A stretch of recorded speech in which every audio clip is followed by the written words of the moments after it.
Like yung ultimate namin, hindi ginala sa Cebu, yung As One, I think took a long time. It's very hard to travel a show, no? So I'm so happy and excited for Cebu. First, I love Cebu.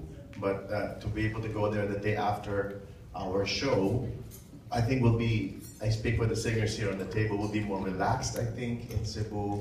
Parang mas confident dahil hindi masyadong bago yung kanta, kinanta namin the night before.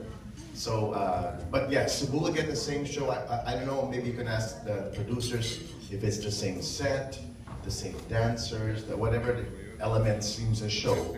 Usually pag out of town, hindi kasama yung ibang elements. Sana kasama ang lahat ng mga elements. Okay. Yeah, sabi mo nga dati, disputable yun. Disputable yan. Kala ni Eric siyang king ng teleserye. Oo ba yun? Yung cornerstone ako, dami kong teleserye.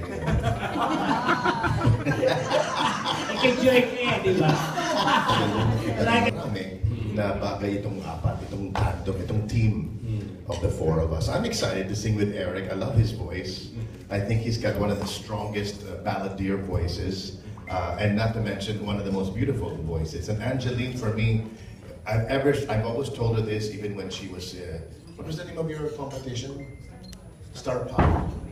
Okay. Akala namin lahat ng mga judges, yung mga guest judges na parang kaposes talaga ni Regine. May mga kahawig, may mga notes na Regine obviously Regine ang peg niya. And I think that goes for a lot, if not all, the female singers of today. Ang number one peg nila is Regine. So it's going to be nice to hear Regine times 2, Martin times 2.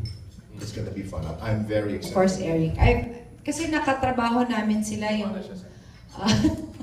mga like we guested in their concert, or si Eric I guested in his concert. So kay Angeline din, like buntis pa ako nung I guested in your concert. So it's nice to be able to work with them talaga na full time.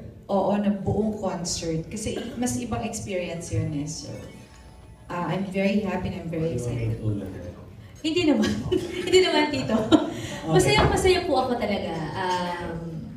Sa totoo lang, araw-araw kong iniisip kung ano yung pwedeng mangyari sa Feb 13. At katulad nga po ng sabi ni Mr. Reg at ni Sir Martin, sobra ako excited sa show na ito. Lalong-lalo po na makasama ko si Eric, Sir Martin, at syempre yung ultimate idol ko na habang buhay, si Mr. Reg. So, pinagpa-pray ko na lang na sana nasa kondisyon yung boses ko sa gabing yun at syempre kaming lahat para sa lahat mo ng manonood sa akin. I feel honored talaga. Isa pong napakalaking bagay para especially sa amin dalawa ni Angeline, mga tagahanga po ng mga icons na to. And to be sharing the same stage with them, I can now check my bucket list. Totoo yan. Dream come true po talaga ito para sa akin na makasama po sila sa isang malaking pagtatanghal kagaya po nito. I think musically, even the choice of songs, there'll be a lot of numbers. Actually, mas maraming numbers na kasama kaming apat. Hindi pa solo. I think we only have one solo each. Okay. Because we want to spend as much time together. I think we should spend more time together also off stage. Regine and I are sick of each other already, but you and I, we don't hang out. Angeline, you should go and cook with her or something. You know, we need to bond. Thank you, bond. I had a kinkier word, but we need to bond. No, we should sleep together. Is what I meant. Wow. But I meant literally sleep, not anything else in your dirty minds. I meant we need to be spending more time together and not talking about the show. I still don't. I've been assigned as the scriptwriter because we can't really afford one. But it's because. But I don't know yung sense of humor nila or yung kaya nila na pwede magbigay ng mga punchline, yung mga can we tease you guys? I don't know kung may sensitive spot pa sila. Wala. Kami ni Regine, walang problema, automatic na yun.